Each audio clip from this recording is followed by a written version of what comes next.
Hello to everyone. I welcome you all on Abhipedia regulatory body platform powered by Abhimanyu IAS and आज हम लोग करेंगे Indian freedom struggle के important MCQs और ये है ESIC डेप्यूटी डायरेक्टर सीरीज। और ये जो एमसीक्यूज हैं ये अच्छे एमसीक्यूज हैं, बहुत ही इंपॉर्टेंट जो स्टैंडर्ड बुक्स है वहां से लिए गए हैं। सो आप इनको डेफिनेटली आप इनको सॉल्व कीजिएगा and answer in the comment section, ठीक है। So let's begin with this session, but उससे पहले मैं आपको बता देता हूँ, बहुत सारे स्टूडेंट्स ये पूछते हैं कि सर इस लेक्चर की पीडीएफ कहाँ से मिलेगी, या किसी भी लेक्चर की जो पीडीएफ है जो यूट्यूब के अंदर चलती है वो कहाँ से मिलेगी। सो वो मिलेगी आपको इस लेक्चर के डिस्क्रिप्शन बॉक्स में। डायरेक्टली आप अभिपीडिया के अंदर जाएंगे पोर्टल के अंदर, तो आपको कोर्स के अंदर वो लेक्चर की पीडीएफ मिल जाएगी, वार्म अप कोर्स के अंदर मिल जाएगी। या आपको इतना टेंशन नहीं लेना है, आपको डिस्क्रिप्शन के अंदर जो लिंक है उसी के अंदर चले जाना है और आपको ये पीडीएफ मिल जाएगी। दूसरा, टेस्ट सीरीज हमारी एसआईसी की है, आप जल्दी से जल्दी टेस्ट सीरीज ज्वाइन कर सकते हो, क्योंकि बहुत सिंपल चीज है।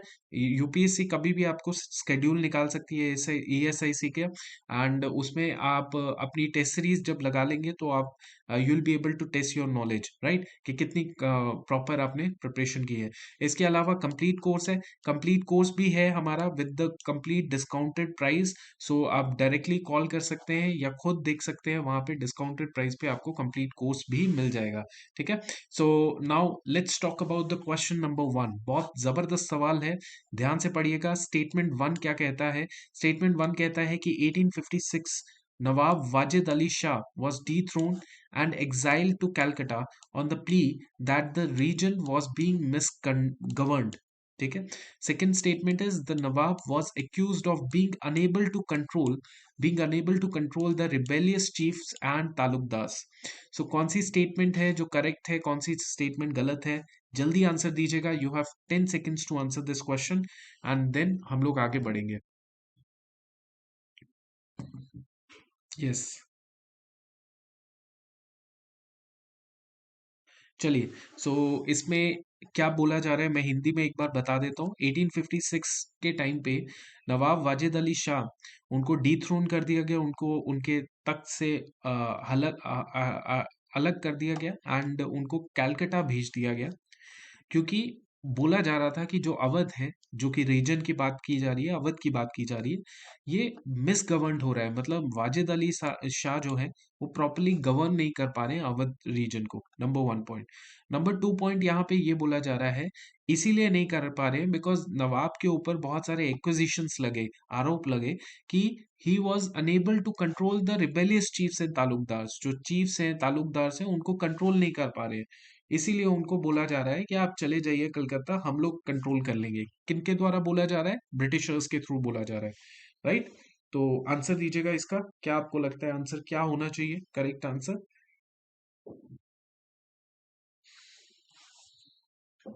Okay, yes. सो देखिए, बहुत सिंपल इसका पॉइंट है that yes, statement 1 is absolutely correct.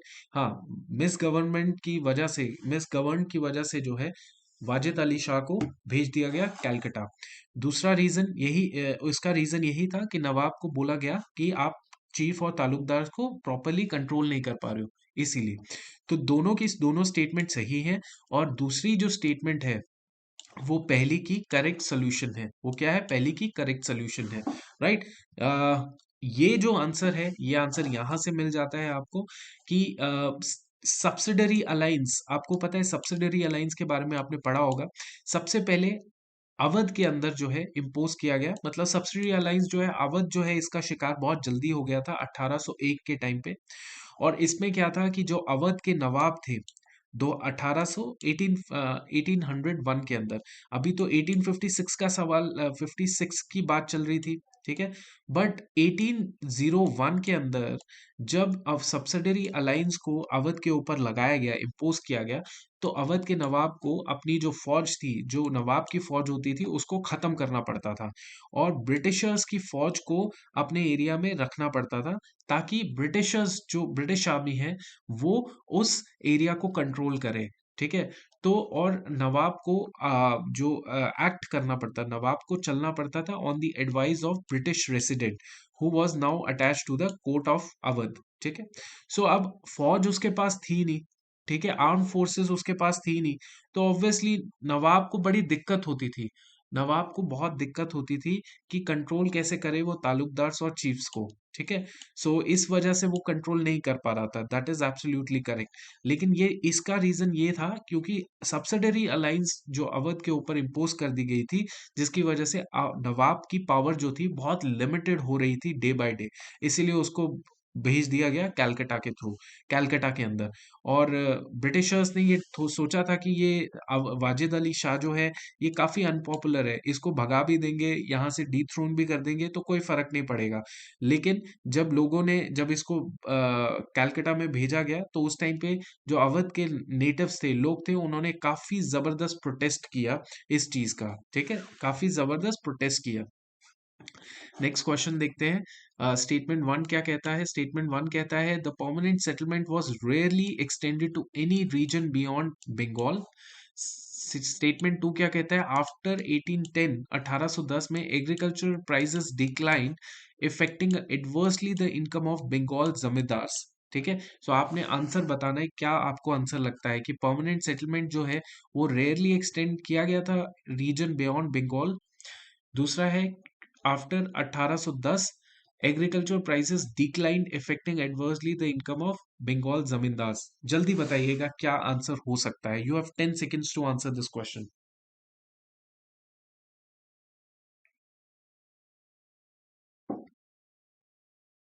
Yes, हाँ जी, बताइए। ये क्वेश्चंस क्वालिटी क्वेश्चंस है, ठीक है, तभी इनमें थोड़ा सा टाइम जरूर लग रहा होगा आपको।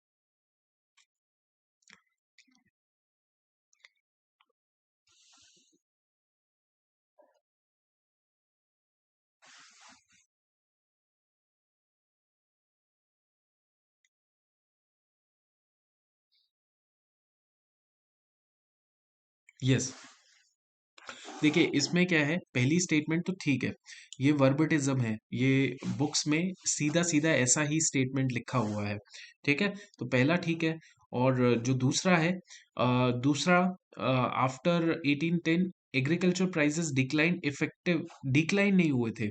देखो परमानेंट सेटलमेंट जब इंट्रोड्यूस हुई थी तो उस टाइम पे आप देखेंगे तो कुछ टाइम तक आप देखेंगे कि जो एग्रीकल्चर प्राइसेस थे वो डिक्लाइन रहे, बट 1810 में जब आप देखेंगे ना, 1810 से आपको देखेगा इंक्लाइन ऑफ एग्रीकल्चर प्राइसेस। क्या था, इंक्लाइन।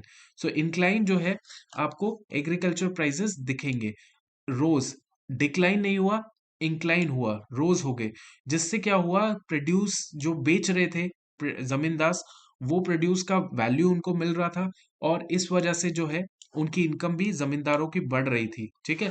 सो ये जो परमानेंट सेटलमेंट है, yes it was not extended to any region beyond Bengal, मतलब ज्यादा एरियाज में एक्सटेंड नहीं किया गया, बट इसका रीजन ये नहीं था कि डिक्लाइन हो रही थी प्राइसेस, बल्कि प्राइसेस रोज हो रहे थे, बट प्राइसेस रोज होने के बावजूद भी अंग्रेजों को फायदा नहीं मिल रहा था।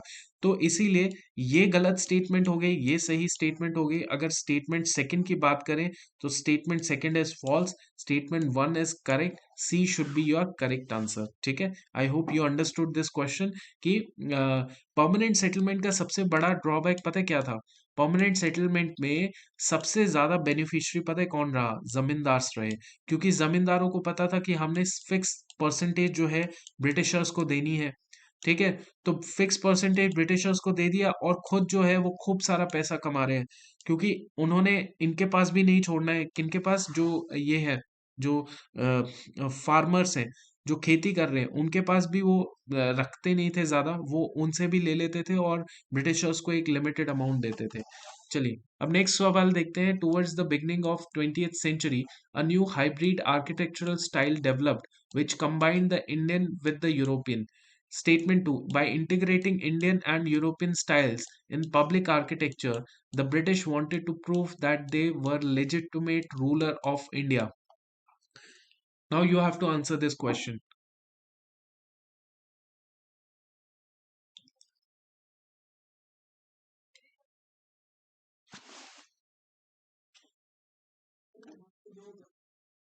हाँ, सो जल्दी बताइएगा कि towards the beginning of 20th century a new hybrid architectural style developed which combined the Indian with the European. Second statement is by integrating Indian and European styles in public architecture, the British wanted to prove that they were the legitimate ruler of India. Yes, जल्दी बताइए. Okay, so yes, it is correct. पहली statement correct है and second statement is also correct. But first statement, जो second statement है, is the correct reason for first. Yes. आप देखिए तो statement को पढ़ के ही समझ आएगा कि हाँ, कंबाइन किया गया था इंडियन और यूरोपियन आर्किटेक्चरल स्टाइल को, न्यू हाइब्रिड स्टाइल शुरू किया गया था और इस तरीके से इंटीग्रेट करके यस दे वांटेड, मतलब ब्रिटिशर वांटेड कि हम लोग जो थोड़े से लेजिटिमेट रूलर हैं इंडिया के, इस तरीके से उनका थॉट प्रोसेस बिल्कुल था.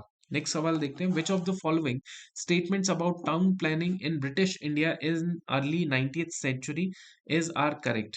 ठीक है, so which of the following statement about town planning in British India in early 19th century is are correct. The fund for town improvement were also raised through public lotteries. Next is the threat of epidemic gave an impetus to town planning in early decade of 19th century. ठीक है, सो funds जो होते थे town planning के लिए, town improvement के लिए, ठीक है, were also raised through public lotteries. ठीक है. Second is the threat of epidemic gave an impetus to town planning in the early decades of 19th century. जल्दी बताइएगा इसका आंसर क्या लगता है आपको. What should be the correct answer?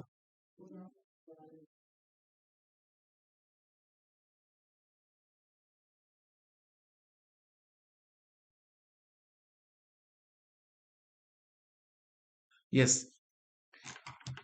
देखिए टाउन प्लानिंग ब्रिटिशर्स का आ, जबरदस्ती करने का रीजन था क्योंकि उनको पता था कि बहुत ज्यादा एपिडेमिक हो रहा है. प्लेग, कॉलेरा, टाइफाइड, ये सब बीमारियां फैल रही हैं. कहाँ से फैल रही हैं? ये फैल रही हैं ब्लैक टाउन से. ठीक है, और ये जो ब्लैक टाउन की बीमारियां हैं सिर्फ ब्लैक टाउन में ही सीमित नहीं रह रही हैं, व्हाइट टाउन में भी फैल रही हैं. दे देन डिसाइडेड कि yes we have to do town planning. ठीक है, टाउन प्लानिंग के लिए इनिशियली फंड्स जो थे वो यस फंड्स ब्रिटिशर्स क्या करते थे, पब्लिक लॉटरी से ही इकट्ठा करते थे. ठीक है, पब्लिक लॉटरी से रेज करते थे. मतलब इनिशियली ब्रिटिशर्स ने ये नहीं सोचा कि हमें पैसा लगाना चाहिए इनकी टाउन इम्प्रूवमेंट के लिए. दे बाद में जाके दे डिसाइडेड कि नहीं, अब पैसा हमें ही खुद लगाना पड़ेगा, अब पब्लिक लॉटरीज वाला सिस्टम खत्म कर दो. ठीक है. दूसरा थ्रेट जो एपिडेमिक था वो मैंने आपको बता दिया, उसने ज्यादा पुश किया ब्रिटिशर्स को. That's absolutely correct. सो हमारे यहाँ पे आ जाएगा दोनों स्टेटमेंट करेक्ट है, बोथ 1 and 2 आर करेक्ट. ठीक है.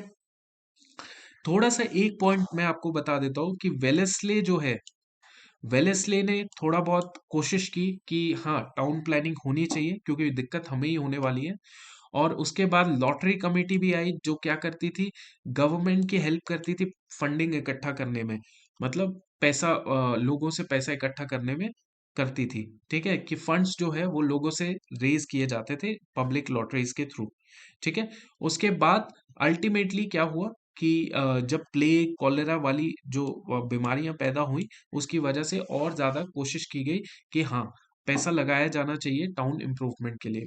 नेक्स्ट सवाल देखते हैं. हेनरी कोलब्रुक, क्या नाम है? Henry tree T Colebrooke was professor of Sanskrit in which of the following institutions. अब बोलोगे कि ये तो अंग्रेज है, ही इज यूरोपियन, तो ये संस्कृत के प्रोफेसर कैसे बन गए?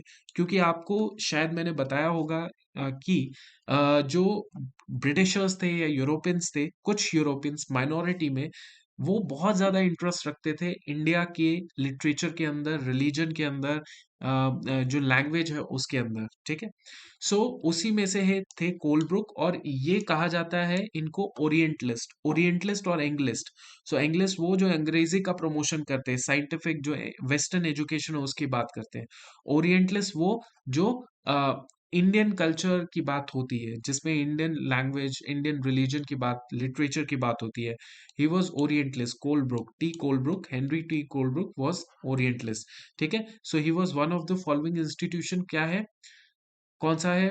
Fort William College, Serampore mission, Kashi Vidyanath या एशियाटिक सोसाइटी? जल्दी बताइएगा।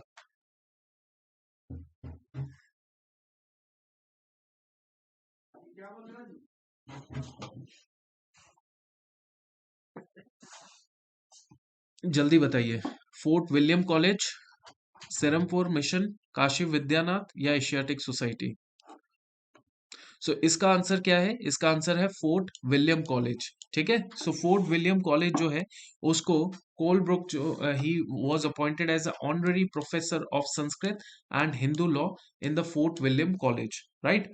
अच्छा, अब ये जो is also known as great first great Sanskrit scholar in Europe. ठीक है, कोलब्रुक को कहा जाता है first great Sanskrit scholar in Europe.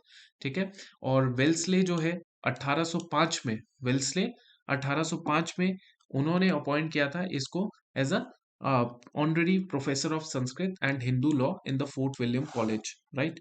Okay, इसके अलावा जो है कुछ और ओरिएंटलिस्ट हैं जैसे कि थॉमस कोलब्रुक, नाथनियल हलार्ड, ये भी जो थे ये और आपको पता है जोन्स, ये तीनों जो थे they were in the category of orientalist.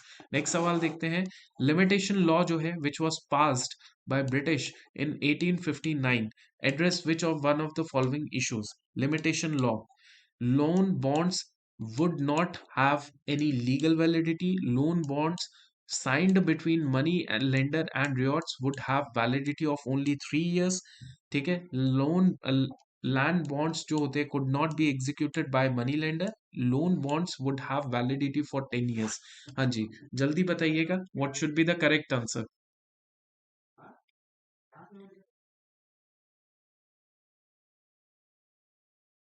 Yes, so देखो, लिमिटेशन लॉ बहुत इंपॉर्टेंट है। लिमिटेशन लॉ 1859 में पास किया गया ब्रिटिशर्स के थ्रू। इसने एड्रेस किया क्या? इसने एड्रेस किया loan bonds signed between money lender and ryots would not have validity more than 3 years. ठीक है, 3 साल की वैलिडिटी होगी। ठीक है, क्योंकि क्या होता था, आपने बी आंसर दे ही दिया होगा। बी आंसर है क्योंकि लिमिटेशन लॉ इसीलिए ब्रिटिशर्स लाए क्योंकि ब्रिटिशर्स को दिख रहा था कि ये जो मनी लेंडर्स हैं और जो रियॉट्स हैं, इनके बीच में क्या है, रियॉट्स पैसा लेते हैं मनी लेंडर से, और मनी लेंडर क्या कर रहा है, उसको पैसा दे रहा है और खूब सारा इंटरेस्ट चार्ज कर रहा है, और सालों साल इंटरेस्ट चार्ज कर रहा है।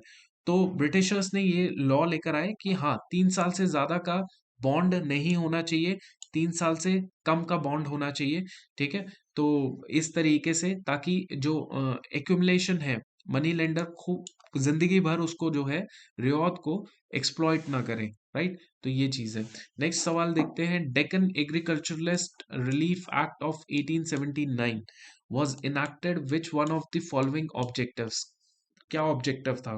Deccan agriculturalist relief act 1879, restore lands to dispossessed peasants, ensure financial assistance to peasants during social and religious occasions, restrict the sale of land for indebtedness to outsiders, या फिर give legal aid to insolvent peasants? जल्दी बताइए। Deccan Agriculturalist Relief Act of 1879 was enacted with which one of the following objectives?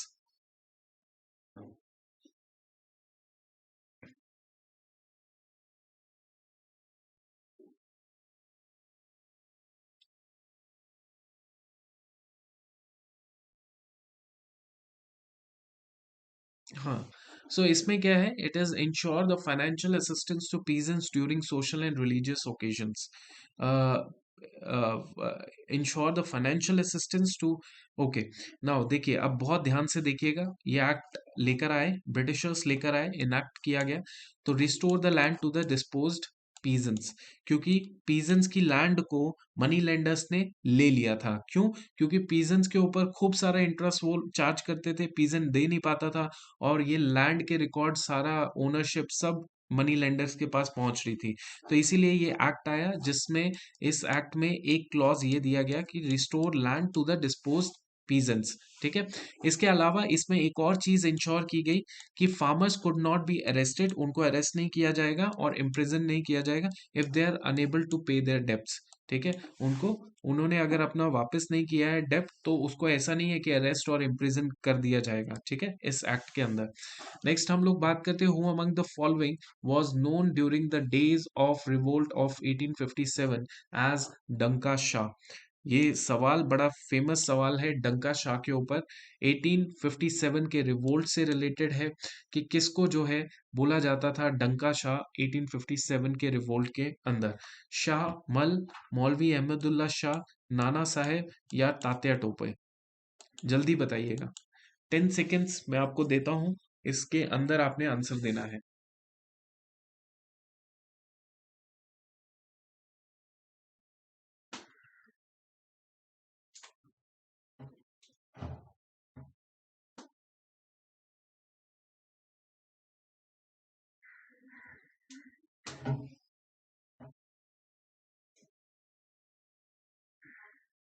हाँ जी। सो इसमें है मौलवी अहमदुल्ला शाह। इनके बारे में और भी कई सारी चीजें हैं पढ़ने वाली। इनको डंका शाह बोलते थे, क्योंकि ये पहली बात तो है कि ये मौलवी हैं जो ड्रम के साथ चलते थे हमेशा। ब्रिटिश ऑफिशियल्स के अगेंस्ट इन्होंने काफी ज्यादा इन्होंने पार्टिसिपेट किया, अगेंस्ट किया। और he was also a part of famous battle of चिन्हत। याद रखिएगा, जहां पे ब्रिटिश फोर्सेस जो है under Henry Lawrence was were defeated. तो ये थोड़ा सा बैटल ऑफ चिन्हत के बारे में जरूर पढ़िएगा। जितना जितना इसमें लिखा है इतना इतना ही पढ़ लीजिएगा, बहुत सफिशिएंट है। और इसके अलावा जो है ये इन्होंने जिहाद डिक्लेयर कर दिया था, रिलीजियस वॉर डिक्लेयर कर दी थी against British and urging people to rebel. ठीक है, ओके। नेक्स्ट सवाल पढ़ते हैं, summary settlement of 1856 was based on which one of the following assumptions। ठीक है, समरी सेटलमेंट 1856 किस assumption के ऊपर बेस्ड थी? Talukdars were the rightful owner to the land, talukdars were interlopers with no permanent stake in the land, talukdars could evict the peasant from the land, and talukdars could would take a portion of revenue which flowed to the state। जल्दी बताइए, इसका क्या है, summary settlement में क्या है, which of the following assumptions are there?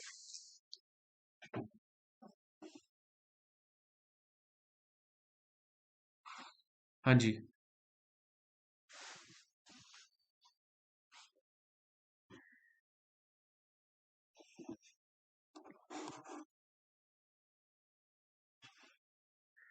Summary settlement, it talks about talukdars के बारे में, एंड तालुकदार्स को कहा गया समरी सेटलमेंट के अंदर that they are the interlopers with no permanent stakes in the land. So ये जो तालुकदार्स है, इनको समरी सेटलमेंट के अंदर इनको बाहर निकालो, इनका जो स्टेक है, जो ये लैंड के ऊपर अपना अधिकार जमाते हैं, उस अधिकार से इनको खत्म करो। ठीक है। सो तालुकदार्स को की जो लैंड थी, जो मतलब वो अपनी लैंड कंसिडर करते थे, वो सारी लैंड को अब इनको इनसे वापस ले लिया गया। ठीक है। सो ये समरी सेटलमेंट का पूरा जस्टिफिकेशन था, राइट। और इसकी वजह से ही अवध के तालुकदारों को बहुत नुकसान हुआ। और अवध के तालुकदार, इसीलिए मैं आपको बता रहा हूँ, अवध ने बहुत ही एक्टिवली पार्टिसिपेट किया 1857 के रिवोल्ट के अंदर, चाहे वो फोर्स है, आर्म फोर्सेस, फौजी हैं, क्योंकि अवध के जो फौजी थे वो भी बहुत ज्यादा परेशान थे। सी आर्मी ने पार्टिसिपेट किया, अवध के तालुकदारों ने पार्टिसिपेट किया, और आम जनता ने पार्टिसिपेट किया। ठीक है। चलिए, नेक्स्ट सवाल is, who design the Bombay secretariat in 1870। 1870 में किसने डिजाइन किया था Bombay secretariat? H Saint Clair Wilkins, Cowasji Jehangir Readymoney, Purushottam Das Thakur Das, या नुसर वानी जी नुसरन नुसर वान जी टाटा।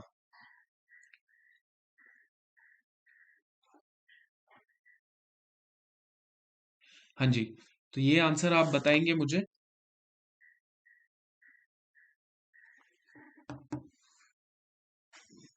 जल्दी बताइए। सो ये है, बॉम्बे सेक्रेटेरिएट किसने डिजाइन किया था? विल्किंस, रेड्डीमनी, ठाकुर दास या Tata? So this is a picture of Bombay secretariat. ठीक है। और Bombay secretariat was designed by Clark Wilkins, ठीक है, it was design by Clark Wilkins, ठीक है। चलिए, नेक्स्ट सवाल है, थोड़ा सा टिपिकल सवाल हो सकता है।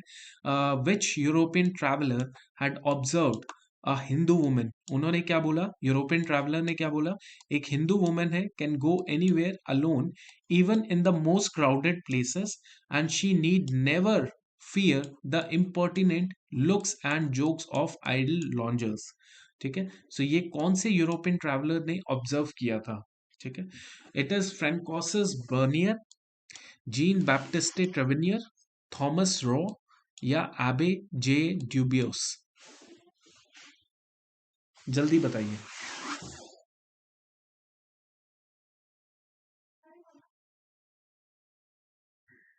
हाँ जी।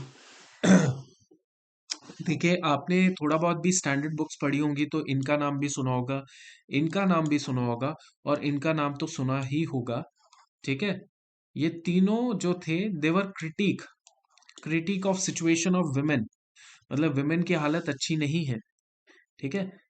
बट एबे जे ड्यूबियस जो है, उन्होंने ये स्टेटमेंट दी थी कि वुमेन जो है, Hindu women can go anywhere alone even in the most crowded places and she need never fear the pertinent looks and jokes of idle loungers, ठीक है। सो ये स्टेटमेंट किसने दी थी, एबे जे ड्यूबियस ने, ठीक है। और एक चीज और मैं बता देता हूँ, उन्होंने ये स्टेटमेंट दी थी और उनके फीमेल के बारे में ये भी कहा था, इंडिविजुअलिटी रखती है, और इंडिविजुअलिटी रखती है मतलब वो अपने ऊपर सेल्फ डिपेंडेंट है, they are not dependent on anyone else, और इनकी इज्जत है समाज के अंदर। और इसका मतलब ये है कि इस रूल, जो मैंने ये जो रूल बताया है, इस रूल में एक्सेप्शंस हैं, जरूर हैं। That means this does not mean that there were no exceptions, there were exceptions in this rule, but generally जो मैंने देखा है वो मैंने ऑब्जर्व करके बता दिया। सो फाइनली मैं आपको बता देता हूँ, इस लेक्चर की जो पीडीएफ है वो डिस्क्रिप्शन के अंदर जो लिंक दिया है उसमें देख लीजिएगा, वहां से आपको डिस्क्रिप्शन से पीडीएफ मिलेगी।